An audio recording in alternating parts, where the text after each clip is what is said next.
This is not a dream. You are a part of this living nightmare.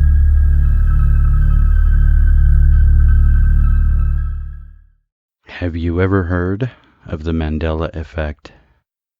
Part 2. Written and submitted by Hollywood is Burning. Something tells me this is important, so I've decided to do as I asked me to do. What the fuck?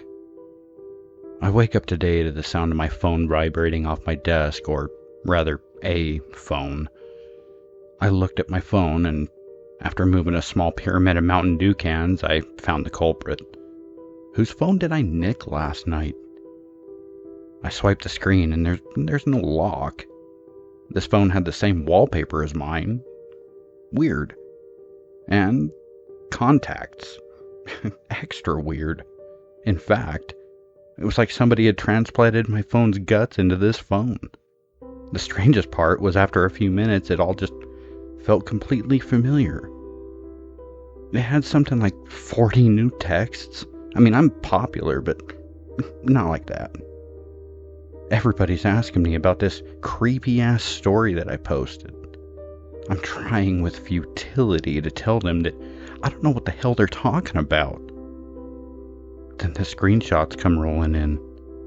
That was definitely my username, but I didn't write that. I know now that it was half true. I wrote it, but it wasn't me. Eventually, I made my way to Reddit. My inbox was livelier than usual. I'm a bit of a troll, so it's usually just triggered SJWs irate with me hurting their fifis.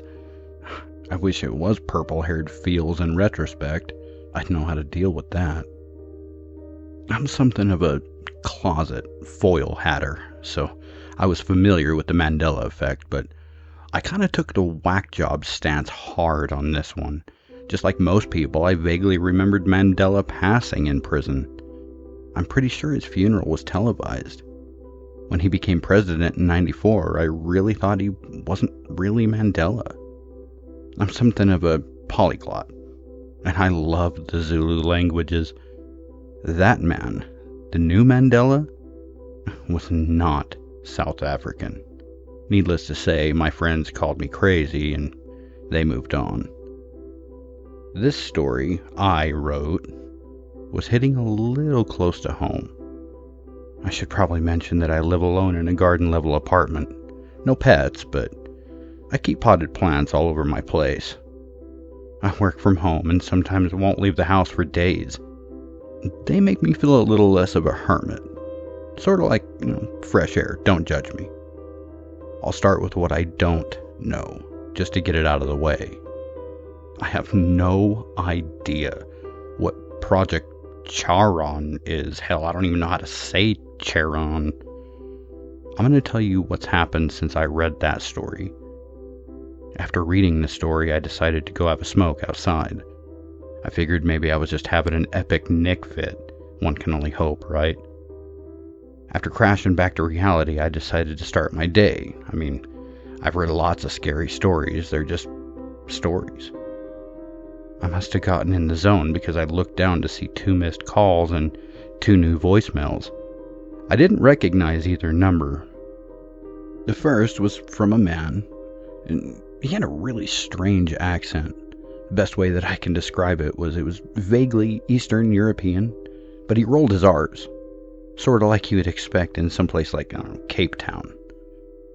I am looking for a man named Carlson Benjamin. This is the number I've received. If you're not he, please disconnect. This was starting to sound like a collection call.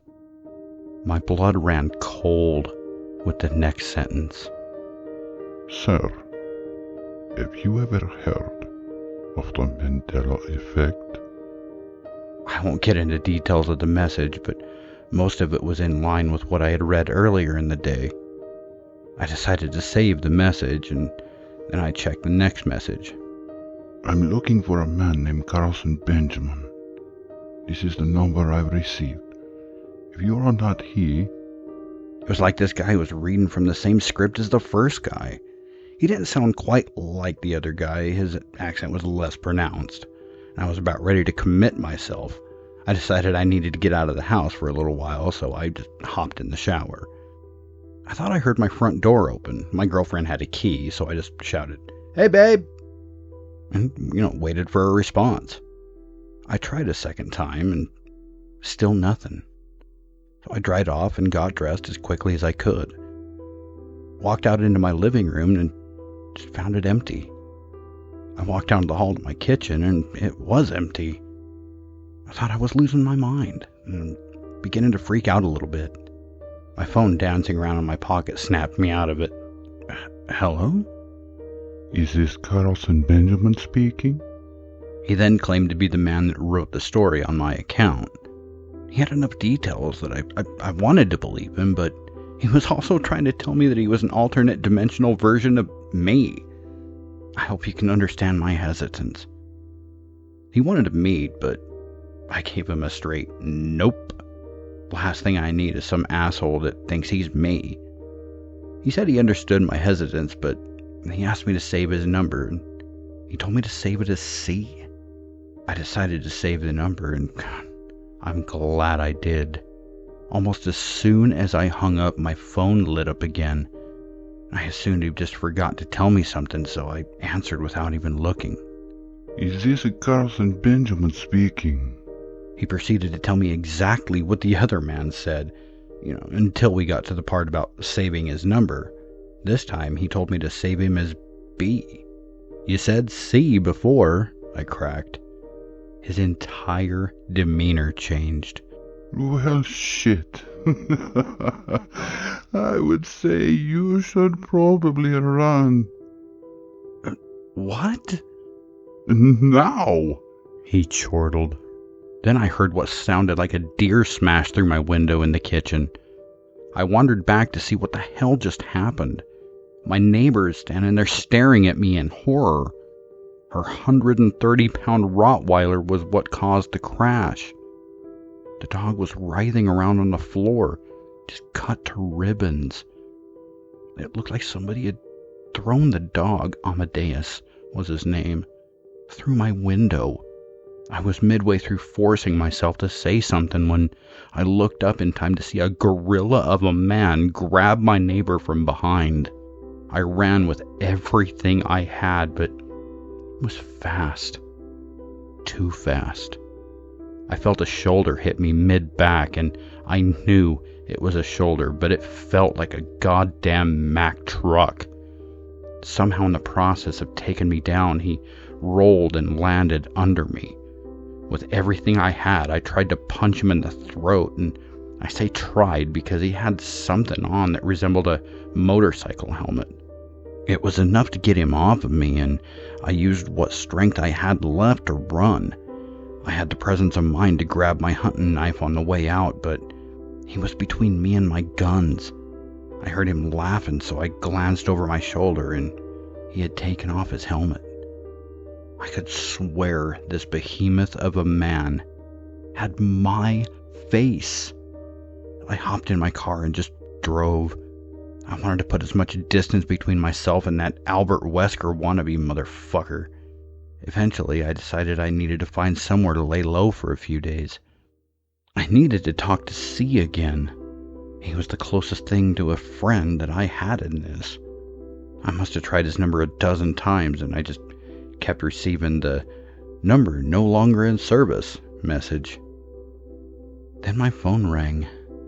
It was him. I underestimate your world. This is not like the others. Who the fuck are you? I was screaming like an SJW now. You know the answer to that already. He paused. I'm you. What are you talking about? You sound like Boris from Rocky and Bullwinkle. Each world has the same souls residing in it. In plebeian terms, they're alternate versions of us. Similar, not identical. For instance, We're not from the same country. Mine doesn't even exist in your world. He paused thoughtfully. There are infinite variations of your world. They're all very tightly linked. Linked? This is starting to sound a bit like science fiction. I really need you to start making sense. I was trying not to get angry. I was head of project whose goal was to open a window between the two worlds. Initially, we wanted to bring back a man named Nelson Mandela. Bring back? Yes. We've referred to these different worlds as continuities. It's a little hazy for me, as I learned just most of this myself. It seems that in nearly every continuity he dies around the year 1989. He didn't die until 2000. That was the second time he died. He sounded uneasy. What I've learned since is that time and space have inherent tendency to mend itself. Mend itself? It's not as if it's tangible. No, but this will help you understand. He paused. Would you like to hear more? No, but I have a feeling I need to. First experiment was mostly successful.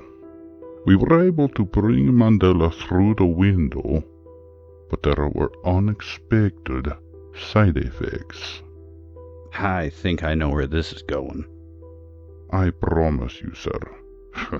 You don't. But I'll continue.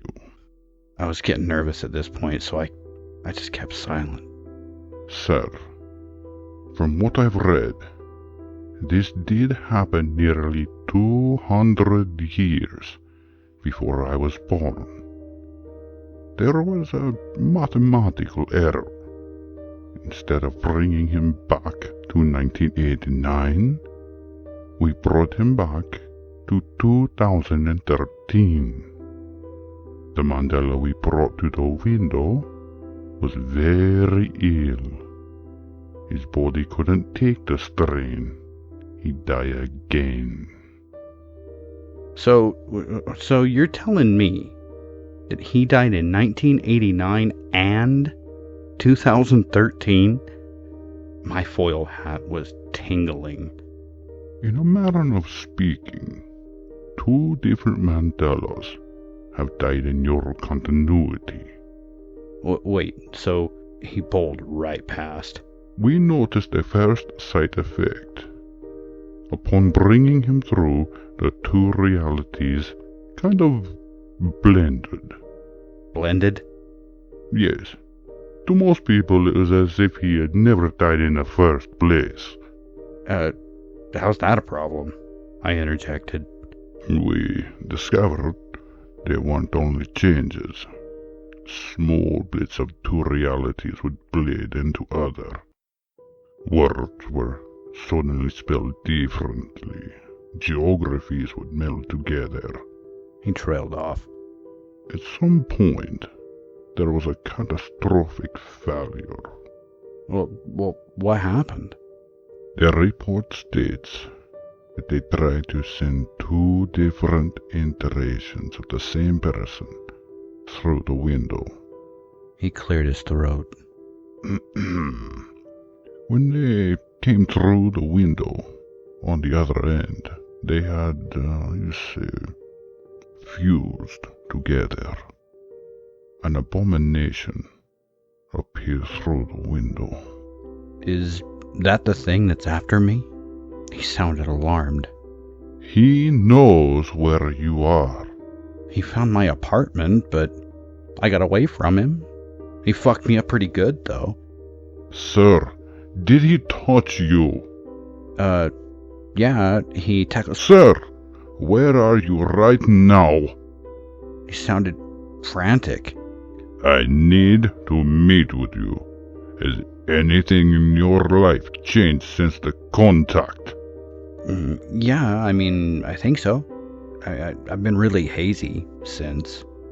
At this, it was like talking to a different person. If I knew he was going to find you so quickly, I would have put you down before I left your house this afternoon. I knew I should have. Alarm bells were ringing. I wasn't talking to a friend. I was talking to the man hunting me. Now I'm on a train. I don't know where I'm going. Just away, I suppose. If I wasn't so scared, I'd be calling all my friends to rub it in their faces.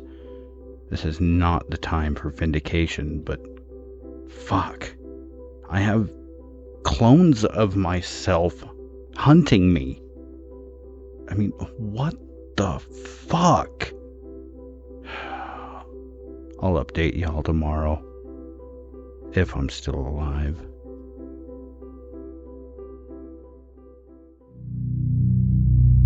Thank you for being a part of this living nightmare. We hope to disturb you again soon.